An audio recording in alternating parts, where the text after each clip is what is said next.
کہ اللہ ذوالجلال نے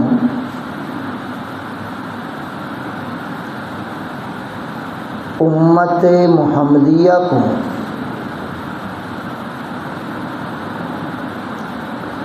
جو چیز بھی عطا فرمائی ہے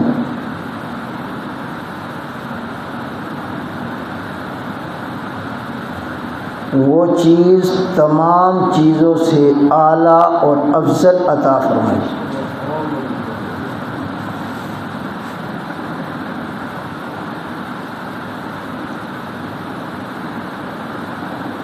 اللہ ذوالجلال نے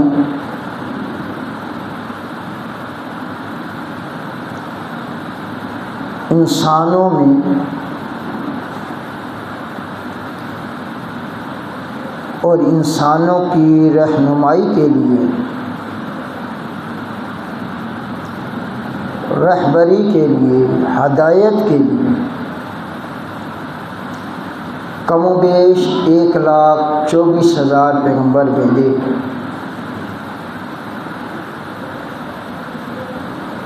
جن کا آغاز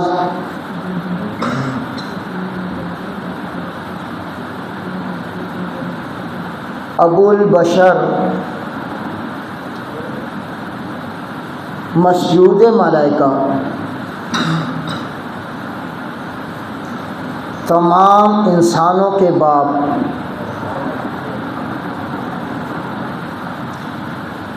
اور تمام نوری اور ناریوں سے افضل نسل انسانی کے پہلے فرد حضرت آدم علیہ السلام سے ہوا تھا۔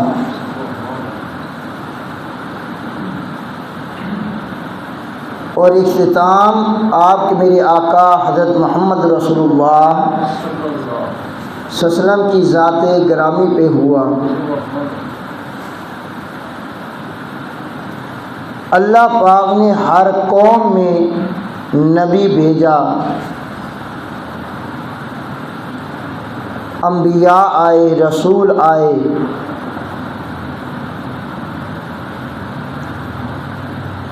تو امتوں کو، قوموں کے پاس نبی کا آ جانا یہ بھی قوموں کے لیے فضیلت کی بات ہے کہ اس قوم کی رہنمائی کے لیے، ہدایت کے لیے اللہ نے انبیاء بھیجے۔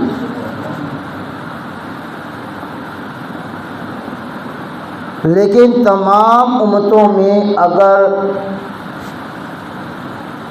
بہترین امت کا کسی کو لقب ملا ہے تو وہ امت محمدیہ ہے۔ اللہ ذوالجلال خود قرآن مجید میں ارشاد فرماتے ہیں، ان کنتم خیر امت، ان کنتم خیر امہ، تم بہترین امت ہو۔ تمام امتوں میں اگر خیر الامم کسی امت کا لقب ہے تو وہ امت محمدیہ۔ ایک فضیلت تو ہمارے لیے یہ ہو گئی کہ ہم تمام امتوں سے بہتر امت ہیں۔ پھر دوسری فضیلت جو ساری فضیلتوں سے اعلیٰ ہے کہ جیسے ہر امت میں نبی آئے، اللہ کا رسول آیا، اس امت کو بھی اللہ نے اپنا نبی عطا فرمایا۔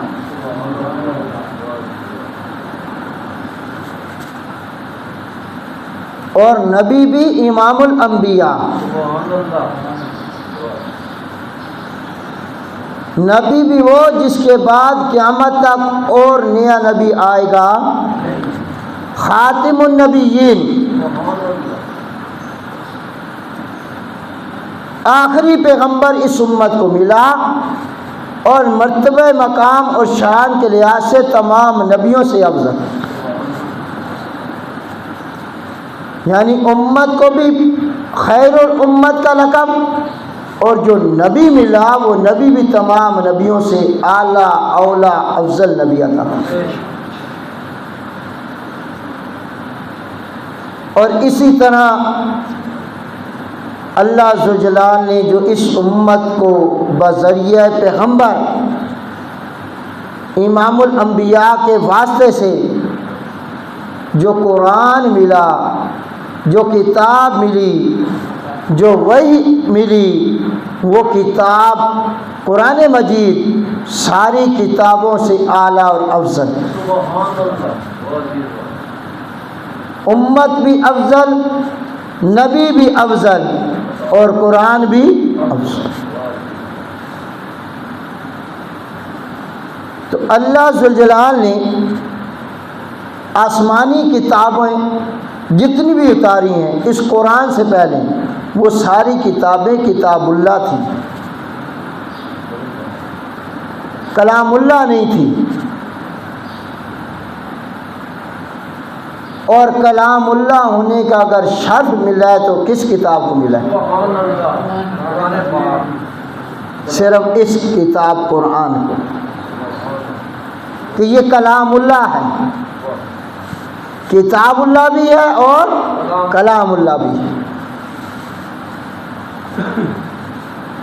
اور پھر اس کتاب کی نسبت جس کے ساتھ جڑتی چلی جائے گی، یا جس چیز کی نسبت اس کتاب سے جڑتی چلی جائے گی، اس کلام اللہ سے جڑتی چلی جائے گی، اللہ ذوالجلال فرماتے ہیں میں اس چیز کو بھی عظمت دینا شروع کر دوں گا، کیونکہ یہ کلام کس کا ہے؟ بھیجنے والا کون ہے؟ اتارنے والا کون ہے؟ جو اللہ اکبر ہے۔ اس سے بڑی ذات اس کائنات میں، اس دھرتی پر، اس پوری مخلوقات میں، زمین و آسمان میں، 14 طبقوں میں اللہ کا کوئی مقابل، اللہ کو کوئی ہمسر نہیں۔ تو یہ اس کی کلام ہے جو تمام بادشاہوں کا بادشاہ ہے، جو مالک الملک ہے، اور لانے والا جو فرشتہ ہے وہ نوریوں کا سردار ہے، تمام فرشتوں کا سردار جبرائیل امین، اور جس پیغمبر پہ یہ کتاب اتری وہ تمام نبیوں کا امام بن، امام الانبیاء۔ اور اس امت کے ایماندار کے سینے میں جب یہ قرآن آئے گا، یہ سینہ تمام سینوں سے کیا بن جائے گا؟ کیونکہ اب اس سینے کی نسبت کس کے ساتھ ہو گئی؟ تو یہ قرآن بڑی بابرکت کتاب ہے، بڑی رحمتوں والی کتاب ہے، اور دلوں میں انقلاب پیدا کرنے والی کتاب ہے، بشرطے کہ اس کتاب کو دل والا برتن خالی کر کے سنا جائے، دل کے برتن کو سیدھا کرو اور دماغ کو شیطانی وسوسے سے پاک کرو، برے خیالات سے پاک کر، پھر قرآن سننا شروع کر۔ کیا کر؟ قرآن سننا شروع کر، قرآن پڑھنا شروع کر۔ اگر اللہ پاک کی ذات اس قرآن کو جنات سنیں، کون سنے گی؟ یہ کلام کون سنے؟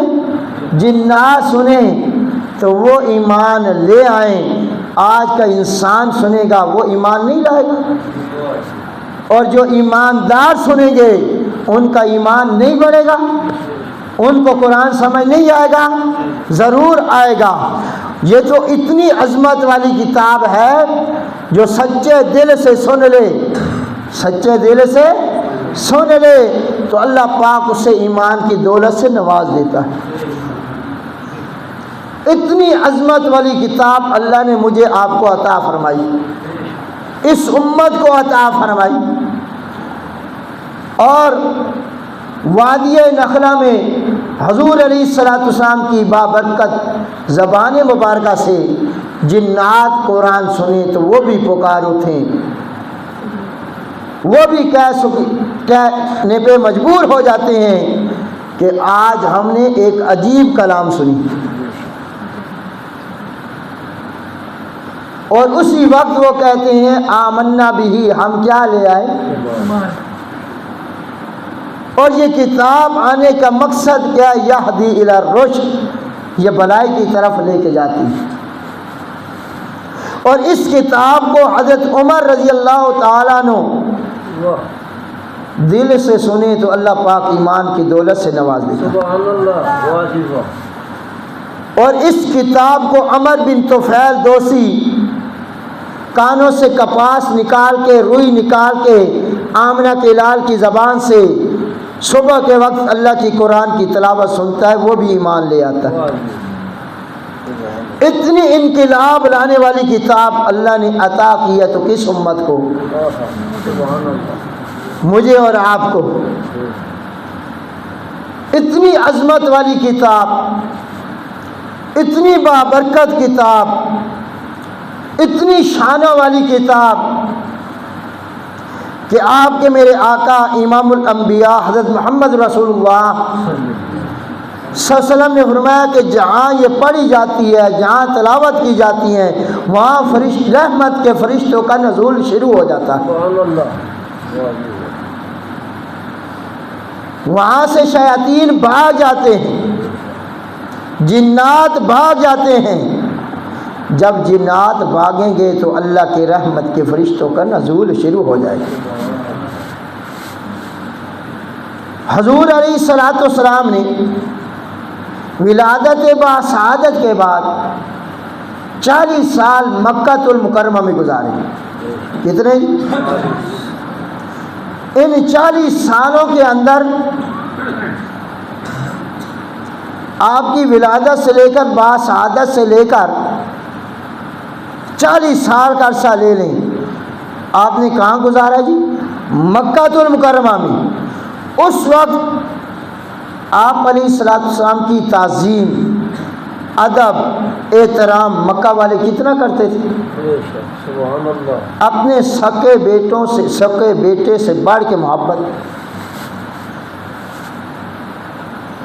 اور ادب کی وجہ سے آپ کا نام نہیں لیتے تھے بلکہ کہتے تھے وہ صادق جا رہا ہے، وہ امین جا رہا ہے۔ لیکن جب اسی پیغمبر نے اس امت کو قرآن مجید کی تلاوت کر کے سنائی نا، قرآن مجید کی وحی سنائی نا، جو اللہ کا پیغام آیا، جو سنایا نا، پھر مکہ کے حالات بدل گئے۔ اور مکہ والوں کو میرے نبی کے ساتھ کوئی ذاتی دشمنی نہیں تھی، ذاتی اناد، بلکہ میرے آپ کے آقا جب ان کو قرآن پڑھ پڑھ کے سناتے تھے نا تو قرآن ان کو اچھا، قرآن سے وہ بھاگتے تھے۔ ان کی مخالفت تھی تو اللہ کے قرآن کے ساتھ، اور ان کی کوشش یہ ہوا کرتی تھی کہ کوئی بندہ آمنہ کے لال کے قریب نہ جائے، اگر آمنہ کے لال کے قریب چلا گیا تو یہ قرآن سن لے گا۔ کیا سنے گا جی؟ شاباش۔ کیا سنے گا؟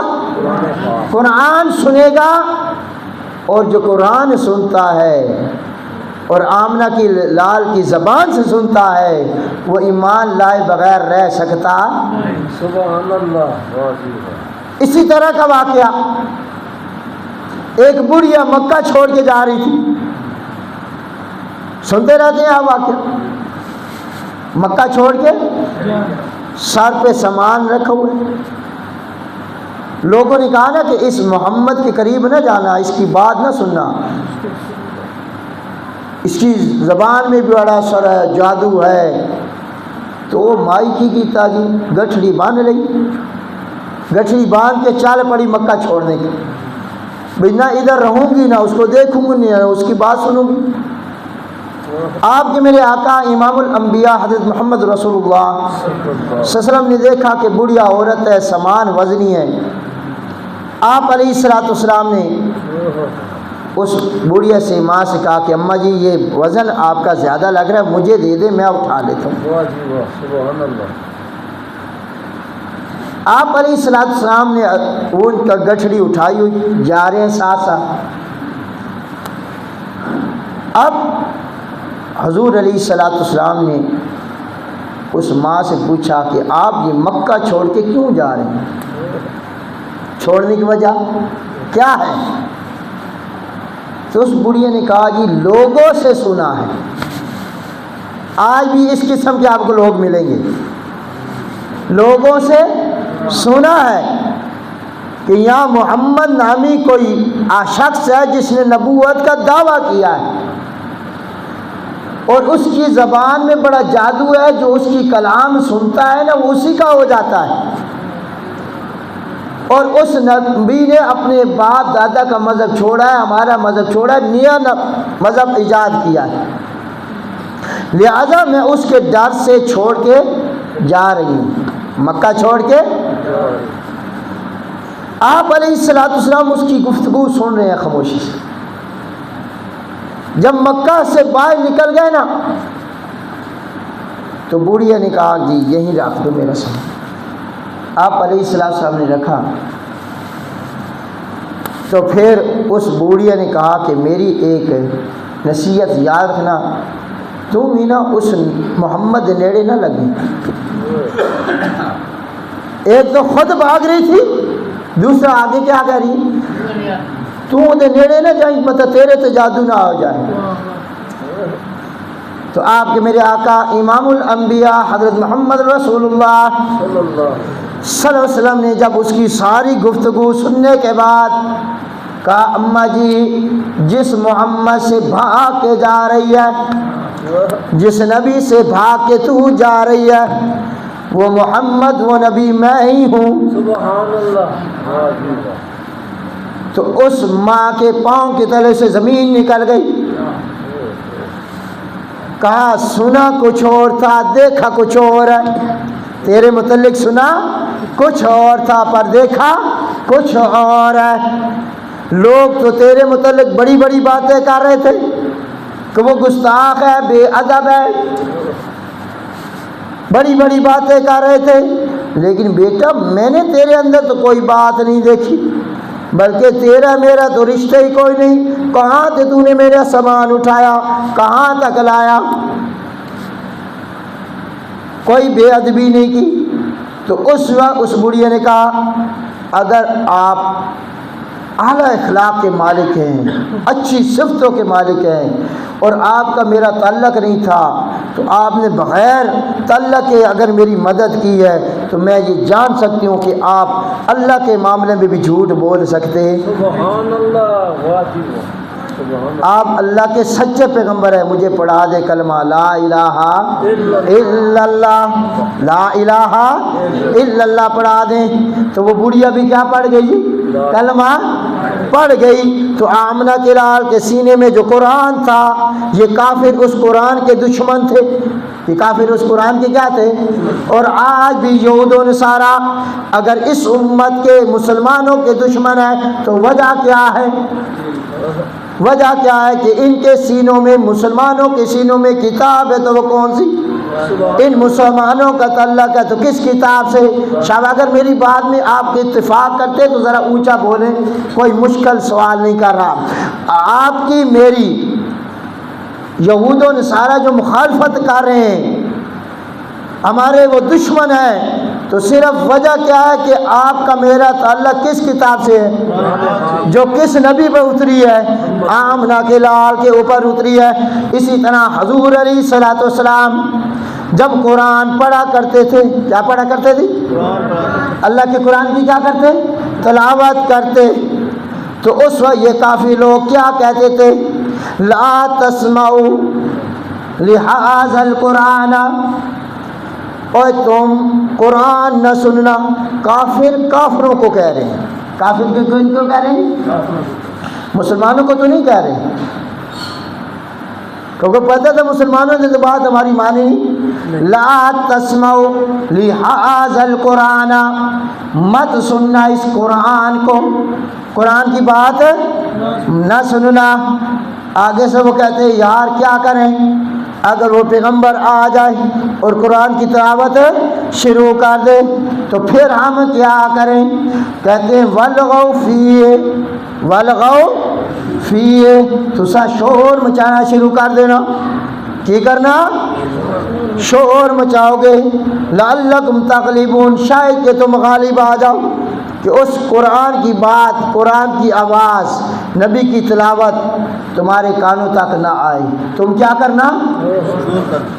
یہ کافروں کا کام ہے قرآن سے بھاگنا، قرآن کی آیتوں سے بھاگنا. یہ کافر چاہتے ہیں کہ یہ مسلمان قرآن سے دور ہو جائے، ان کا کنیکشن قرآن سے کٹ جائے، یہ اجنبی بن جائے قرآن سے. تو لہذا کافروں کی بات ماننی ہے یا آمنہ کے لال کی بات ماننی ہے؟ شاباش بولیں مسلمانوں، بتاؤ کس کی بات ماننی ہے؟ شاباش. تو پڑھنا ہے تو کس کتاب کو؟ شاباش. پڑھنا ہے تو کس کتاب کو؟ انقلاب والی کتاب ہے تو کون سی کتاب ہے؟ ہدایت والی کتاب ہے تو کون سی کتاب ہے؟ نجات والی کتاب ہے تو کون سی کتاب ہے؟ تو میرے بھائی اللہ سے دعا کر، اللہ ہمیں اس قرآن پر اگر ایمان لائے ہیں تو اس پہ عمل کی بھی توفیق عطا فرما دے، اس کی تلاوت کی بھی توفیق عطا فرما، اس پر عمل کرنے کی بھی توفیق عطا فرما. اور اس دنیا میں اگر پرچار کرنا ہے تو کس کتاب کا؟ یہ قرآن مجید کے حقوق ذکر کر دیے. ایمان لانا ہے تو کس کتاب پہ؟ شاباش. سارے بولے اگر میری بات سمجھ آ رہی ہے تو. ایمان لانا ہے تو کس کتاب پہ؟ تلاوت کرنی ہے تو کس کتاب کی؟ شاباش. اور سمجھنی ہے تو کون سی کتاب سمجھنی ہے؟ عمل کرنا ہے تو کس کتاب پہ؟ اور دنیا میں آپ نے پرچار کرنا ہے، تبلیغ کرنی ہے، لوگوں میں گفتگو کرنی ہے، لوگوں کو سمجھانا ہے، لوگوں کو واعظ و نصیحت کرنا ہے تو کس کتاب کا؟ شاباش. کس کتاب کا؟ تو میرے بھائی اللہ سے دعا ہے اللہ پاک ہمیں اس کتاب کا پرچار کرنے کی توفیق عطا فرمائے. یہ وہ کتاب ہے جو لا ریب فیہ ہے، جو کیا ہے؟ جس کے مادے کا جمر ہے ذالک الکتاب لا ریب فیہ.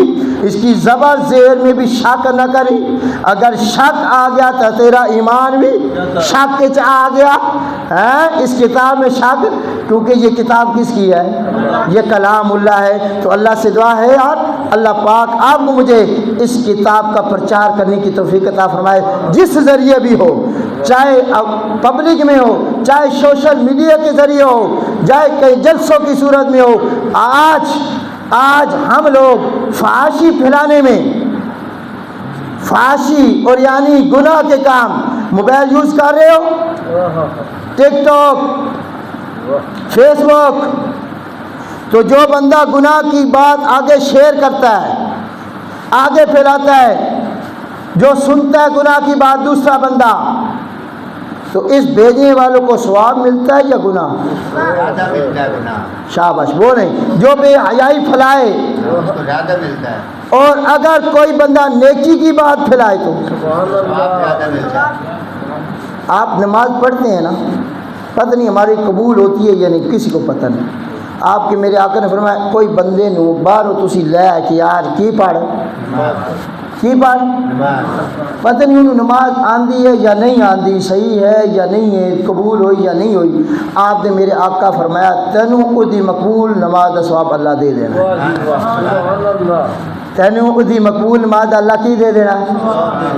اے میں بات اس تو کر رہے ہیں کہ جی میں دنیا موبائل دے اتے غلط استعمال کر رہی، موبائل نو تے غلط استعمال ہو رہا تے گناہ کر رہے فاشی.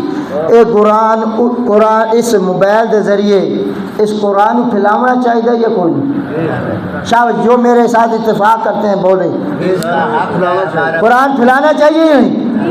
اور پھیلائیں گے آپ کو ثواب ملے گا یا نہیں؟ تو دنیا تک قرآن کا پیغام جائے گا یا نہیں جائے گا؟ تو الحمدللہ جی ہم نے چینل بنایا ہے صرف درس قرآن کا. کس کا جی؟ صبح جو میرا درس قرآن ہوتا ہے وہ ہم نے چینل بنایا ہے صرف درس قرآن کی باتیں، اللہ کے قرآن کی باتیں اور محبوب علیہ السلام کی سنت کی باتیں ہوتی ہیں. تو آپ سے میں التماس کروں گا کہ آپ سنتے رہتے ہیں اور بھی بڑے بڑے علماء سنتے ہیں، تو اس چیز کو پھیلانا چاہیے یا نہیں پھیلانی؟ پھیلائیں گے سارے لوگ. تو اللہ سے دعا ہے اللہ عمل کی توفیق عطا فرمائے. جی سنتے آداب.